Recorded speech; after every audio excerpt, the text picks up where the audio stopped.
folks for an experimental day in home brewing. Today I'm going to have a go at making a gin infused cider.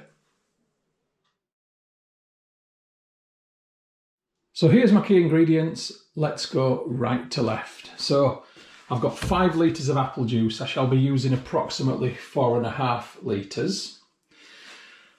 I've got some homemade gin just here. I'll explain a bit more about that to you shortly. I've got yeast nutrient from Young's, pectolase from Young's to break down any haziness. I've got yeast of choice today is Lalvin EC1118. And just to go back, the nutrient is just to give this a little bit of extra to feed on. And I've got a couple of tea bags for tannins. So let me explain my homemade gin to you. So I haven't done a homemade gin video because this was a huge gamble and experiment. So I didn't bother filming it. It was a test run, but it seems to have gone quite well. So I will be doing a gin film at some point. So what I made is a neutral spirit in my air still, essentially vodka. And then I've added dried juniper berries and then dried other herbs and bits and pieces from a gin kit. And you know what? It really smells absolutely like gin. It smells glorious, actually. So what I want to do is I want to bottle this gin. I need to filter it, and then all of this fruit matter that's in there, I'm going to keep. I'm going to put back in the demijohn, and I'm going to add the apple juice to that to make the cider. So before I begin making the cider, I'm going to filter this. And this is just simply a case of pouring it through a coffee filter, into a funnel, into another demijohn to remove the large pieces of fruit matter. And I'm just going to leave that to drip for 10 minutes now. So while the gin's dripping, I'm just going to add a litre of apple juice from concentrate into this saucepan. So this is the turbo cider method, which is basically using apple juice from concentrate. It cuts out the effort. There's a fabulous Facebook group called Turbo Ciders for All. If you're interested in turbo ciders, have a look for the group. Lots of good people and good ideas in there. So that's 1 litre of apple juice in the pan, and to that 1 litre of apple juice I'm adding my tea bags, and it's simply a case now of lid on, heat on, and let's make some apple tea. So I need to leave this to come to a simmer. Let's go back to the gin. So looking here, that doesn't look too bad to me, and that looks nice and clear, but I'm going to give it one more straining. So here's my botanicals. I'm just going to pour them into this vessel here, and we'll come back to them in a bit.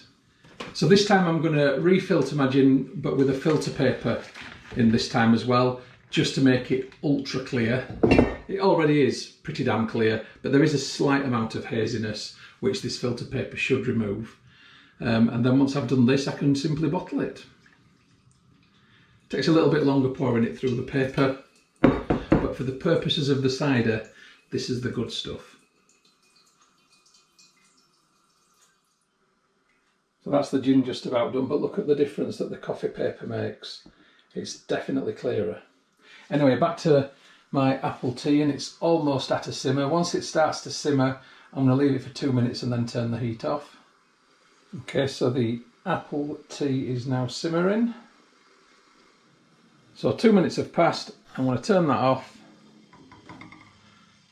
let the heat out, steaminess, put it on a cold ring, and I now need to leave this for a good 20-30 minutes because I want it to cool right down before I go any further with it. Okay, so I'm just removing the tea bags, and I'm going to give them a good squeeze to get any remaining flavours and tannins out of them. The tannins are what you get on the skin of fruits, and with apple juice from concentrate, you don't get that. It gives it that kind of bite, a bit more mouthfeel, that ciderness. Okay, that'll do. So I now need to put my juniper berries into my demijohn. Now this is a bottle which my very clever wife has cut with a glass cutter and polished the top for me. I'm going to use this as a funnel because the juniper berries are quite big and they will block up this funnel. Now this isn't perfect, it's going to be a little bit messy, but I'll do what I can to get these in. And That's not done too bad at all. Now I've got some bits and bobs stuck around there, so I shall wash this out now with apple juice. So I'm just going to pour my apple juice and pour it through. That's worked nicely. So now I'm going to put the funnel back on and I'm going to pour the remaining apple juice into here. So people quite often say, why don't you give the bottom of the carton a stab? It comes out quicker, but I just enjoy a good squeeze. So I just pour my second litre of apple juice in now. And while I'm doing that, have you subscribed to my YouTube channel? www.mosshomeandgarden.co.uk takes you to my YouTube channel. Hit the red subscribe button, press the bell, get notifications of future uploads, which to be honest, most of which are homebrew related. And that'll make me very happy. I'm now going to pour my apple tea on top of this. And it's still warm and a little bit steaming, but it's by no means like as hot as it was. It's nowhere near boiling. Now I'm adding my 4th litre of apple juice in. And so just while I'm pimping my social media, I've also got a Facebook page for Moss Home and Garden. And if you want to stalk me on Instagram, I'm at StuMoss, STUMOSS. Give us a follow, tell me that you saw this on the channel, I'll give you a follow back. So before adding my final bit of apple juice, I'm going to add a rounded teaspoonful of pectolase. Now the pectolase will break down any haziness that the fruit might cause. It might not get hazy and it might be a waste of time me putting it there, but it doesn't hurt. And last but not least, a rounded teaspoonful or a heaped teaspoonful of yeast nutrient, just to give the yeast a bit of something to feed on, because there's not tons of sugar and goodness in this. Now I'm on my final litre of apple juice, and that will just clean out the funnel. And yes, I am going to overfill the demijohn. I always overfill the demijohn. It's fine, it doesn't matter. I'll leave it for a day or two on the work surface, so if it blows through the airlock, then it doesn't matter. I'll just be able to sort it out, clean it out, get it going again. No biggie.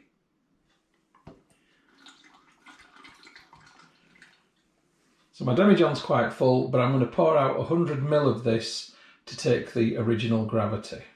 Okay, so just 100 ml, and I've got the filter in there to catch any bits of juniper berries, etc. that might have gone through. Don't want to waste any. In fact, there is some, and I'll get that back into the demijohn. And one on the floor. So this is just as slightly too warm for me to take the original gravity. I'm going to put it in the fridge for 10 minutes and carry on with the recipe. So I'm now going to add my yeast of choice, which is Lalvin EC1118.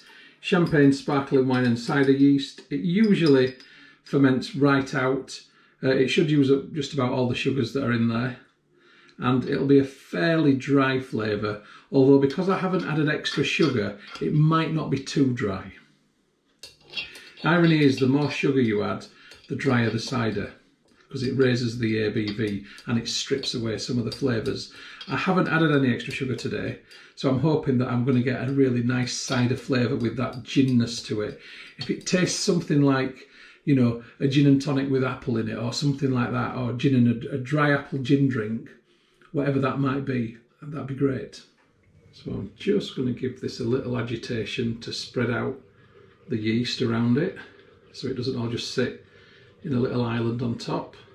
And I want the yeast to mix in nicely. It's very reliable, the Lalvin yeast. I've used it for years and it's one of my go-tos, to be quite honest. Okay, so you can see that the yeast is now falling through that and it's getting to know its friends in there. It's going to have a jolly time. Okay, this is now cool enough for me to take the original gravity. It needs to be 20. It was just a little bit over that before. So in goes the hydrometer. So this is now on 1.050, 1050. I'll give this a little nifter and see what I think. I can't really taste much of the juniper berries in there. I thought it might have a little bit more of a ginny flavour, having been steeping in the spirit, you know, for a week. But it mostly just tastes like apple juice, to be quite honest. Okay, so I've got my demijohn labelled up. Gin cider, 3rd of May 22, original gravity 1.050. So I shall give you an update when fermentation begins.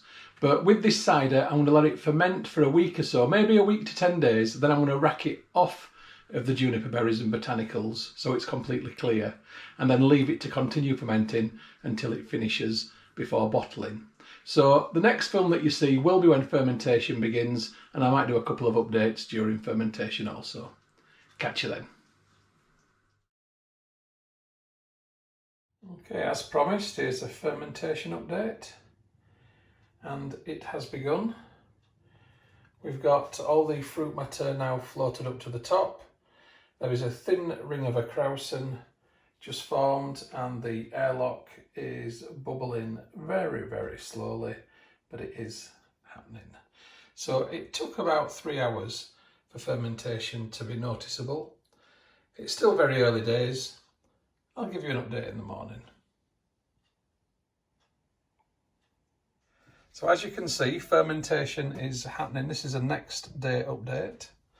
There's definitely action there. Krausen healthily on top. It hasn't gone any higher than the neck. And we've got bubbles in the airlock, which is what we want. All good. And just another update 24 hours later. Fermentation is now nice and steady, as you can see. And the liquid is really clouded up as the yeast expands and eats the sugars. Krausen hasn't developed any larger, and this one isn't going to flood out, I don't think. So the next film from me will be racking, which will be somewhere between 7 to 9 days time from now. Catch you then. So a further 3 days later update, and it's got a little bit excited overnight. But this is easy enough to clean through. Not a problem. And there we go, all cleaned out. Demijohn rinsed. Happy days.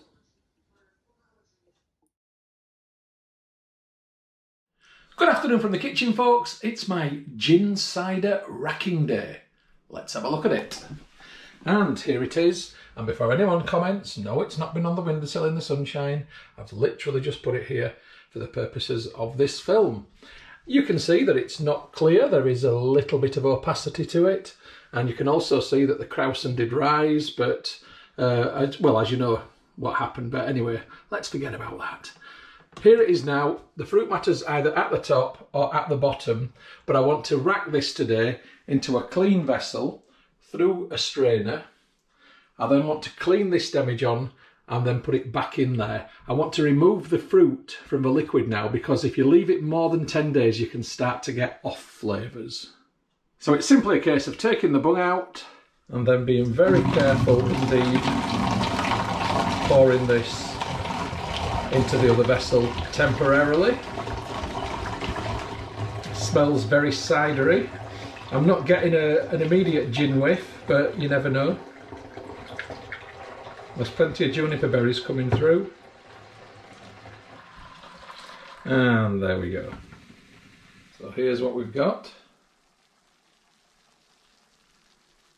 Looks like a New England IPA, but trust me, it doesn't taste like one. So this is going to compost, and now I need to clean this out. So I just need to clean the inside of my demijohn. And I'm simply going to get some water in there, swish it round, and then that's it, that'll be clean enough. I don't need to sterilise it or anything like that. Just give it a bit of a mix around like this, and then down the sink. Being careful not to get it all over me, because I'm good at that. Right, that will do.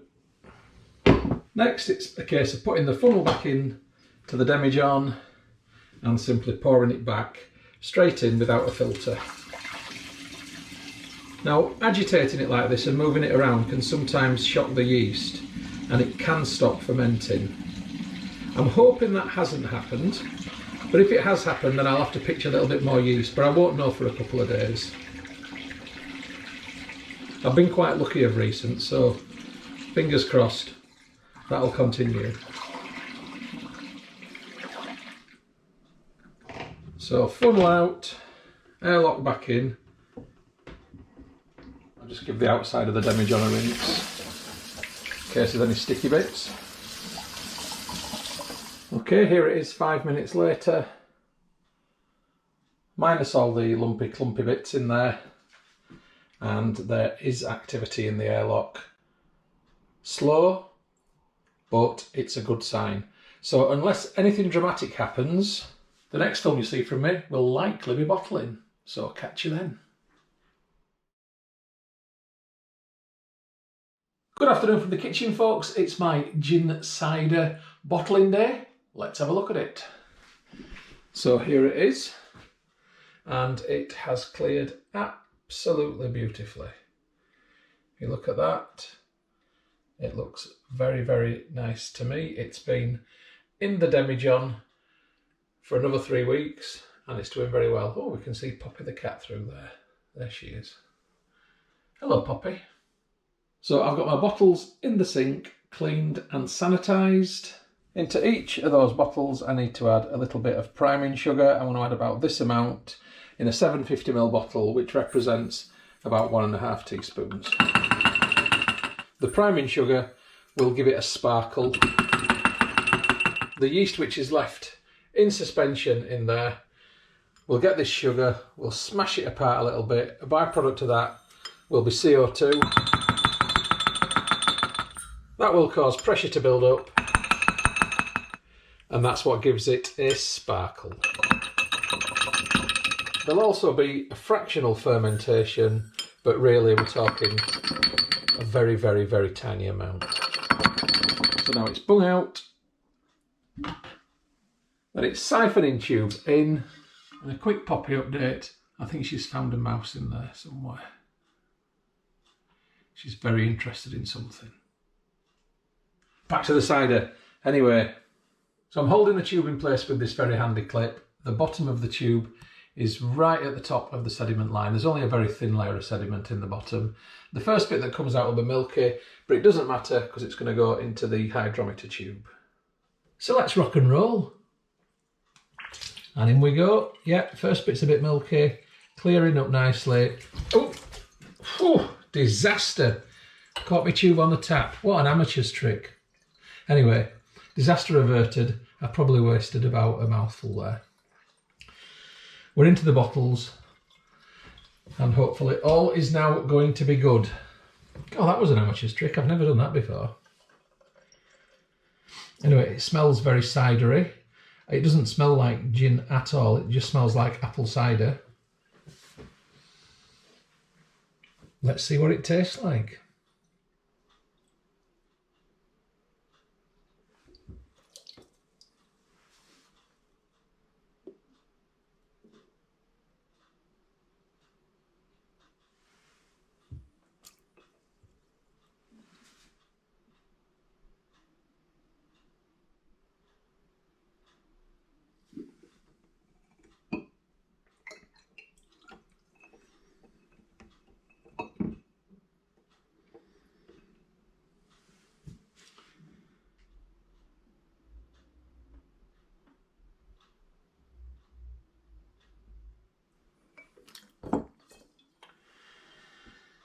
And am I going to fill this, or is there going to be too much? It's hard to say, but I'm hoping I've got it just about right.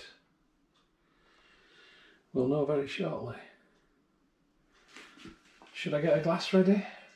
Nope, that's it. Bubbles in the siphoning tube. Tell me this part of the process is over. And once I've emptied the tube into there, there'll be a bit of space which I will top up from what's in the hydrometer jar. So it's time to take the final gravity of this brew.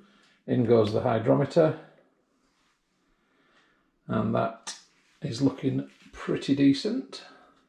And it has finished on a final gravity of 1.002, 1002.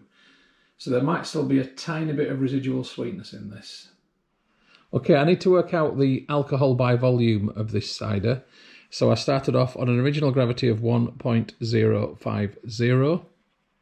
It's finished on 1.002, so I deduct that from the original gravity. That leaves me with a figure of 0.048. Then I multiply this by 131.25. Drum roll please, we're on a final ABV of 6.3%, a perfectly respectable ABV for a cider. So in a bit of this goes. It will mean this one's a bit milky, but it doesn't matter, it will settle.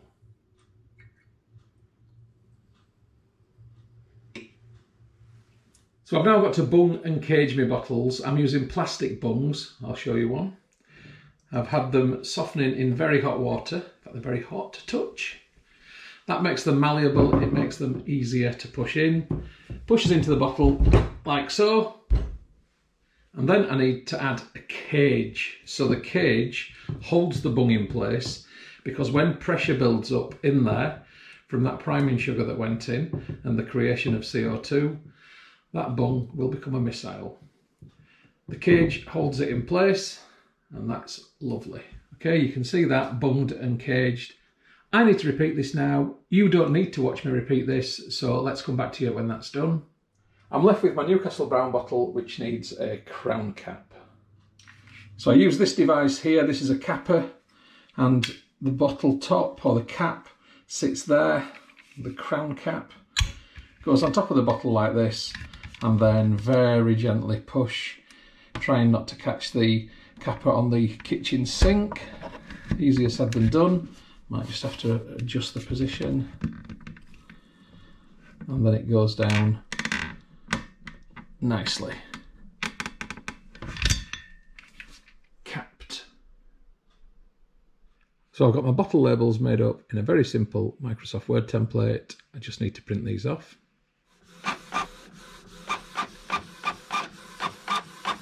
Okay, I've got my bottles ready to be labelled now, all nice and dry.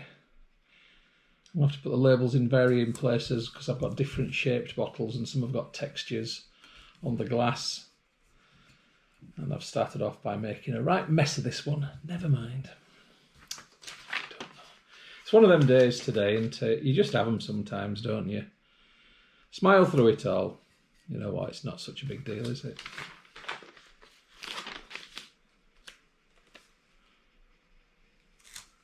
Yeah. That one should have gone higher. One that works, one that doesn't. And there they are, like a ragtag bunch of misfits. And here's a quick Poppy update. Poppy. Oh. And the Poppy update is that she just came to see me and now she's going. Cats. They treat you mean to keep you keen. It's not even my cat, by the way, it's one of the neighbours' cats. Okay, next it comes to conditioning, and this is where my ciders will condition. It's on top of a drinks cabinet in my living room. It's a warm living room. It's connected to a south-facing conservatory. We get a lot of sunshine. It gets very warm in here. And this will be absolutely fine for it to condition. It will stay there for a month. And also to help this, inside there, this light bulb comes on every evening for about 4 or 5 hours, which just completely warms the top of this up. So that will be absolutely fine. So the conditioning process is the process whereby the priming sugar is split. You get that extra little tiny bit of carbonation and the bottles will get a sparkle, hopefully. Let's see. So the next film that you see from me will be in about a month's time, which is how long it will take. And that will be for opening and tasting. Catch you then, folks. Good evening from the kitchen, folks. It's my gin cider grand opening night. It's been in the bottle for 1 month. I'm fairly sure it's conditioned and got a sparkle because if you look at that, you should be able to see that the bung has raised and that's due to the pressure. So fingers crossed. So it looks like it's nice and clear to me. It's been in the fridge, so there's a bit of condensation on the bottle, but it looks like it's got a good clarity. So what I'm looking for is beyond the clarity. I'd love a sparkle. I'd like it to have a nice smell, and I'd like it to have that gin flavour in it. So it's the cider with a bit of gin, almost a bit like gin and apple ties. Am I going to get that? It's a lot to ask for, isn't it? Let's find out. So the cage on this bottle, yeah, I was just about to say it's going to break, and it's broke, but that's fine. So let's see, am I going to get a pop? Yes! That was a good pop and all. Flipping heck, get in there. Yes. Right. Trusted Barnsley Beer Festival glass from, what year was this? 1993, by heck. Oh, look at that. That is absolutely Bobby dazzling. That looks great.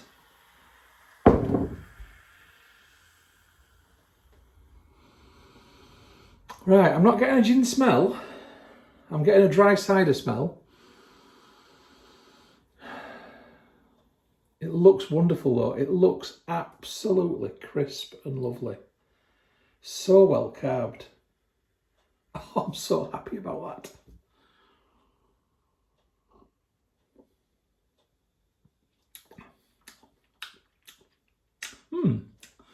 It's extremely dry. And considering it's only 6.3%, it tastes like a much drier cider. But I'll tell you something.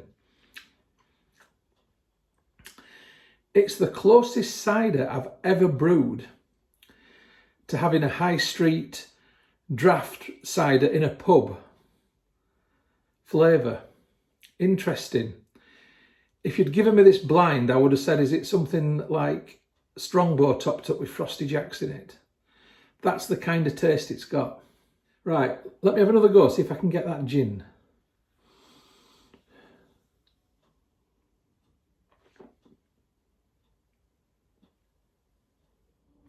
There is something on the tongue. It's kind of like just coming down from the middle. You can feel it sort of peeling down.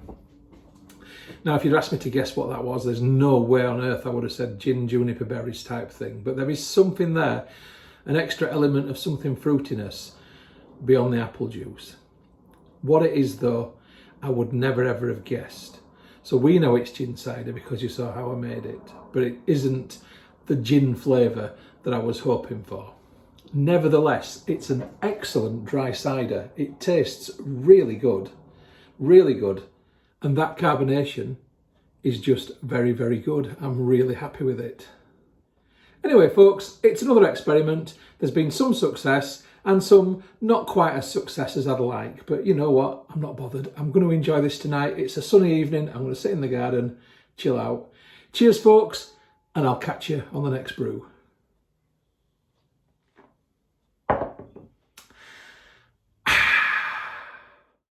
The film that you've just watched is a Moss Home and Garden production. You can find more by going to www.mosshomeandgarden.co.uk. I'd just like to say thank you very much for supporting my YouTube channel and for watching my films. It really is very much appreciated. If you haven't already done so, please subscribe to my YouTube channel in order to receive future updates about the home and garden films which I upload. You can find my YouTube channel by going to www.mosshomeandgarden.co.uk. Please click on the red subscribe button. When you've done that, a little bell will appear. If you press that also, then you'll get future updates about the films which I upload. If you like my films, if you like my style of filming, then you might also like my travel channel, which you will find by going to youtube.com/Stuart Moss or type in www.mosstravel.tv. Again, if you could subscribe to that channel, it would be hugely appreciated. If you'd like to get Moss Home and Garden updates on Facebook, then please open Facebook and do a search for Moss Home and Garden, and you will find the page. If you like the page, then you will get future updates on there. And if you'd like to connect on Instagram for home, garden and travel photography, as well as some stories, then my username is StuMoss, STUMOSS. If you'd like to connect on Twitter, then my username is @StuartMoss. And if you'd like to contact me about film usage or any other issue, please just email me on stewmosshomegarden@gmail.com. Once again, thank you very much for supporting my channel, for watching my films. I do appreciate it. I'd just like you all to have a great day.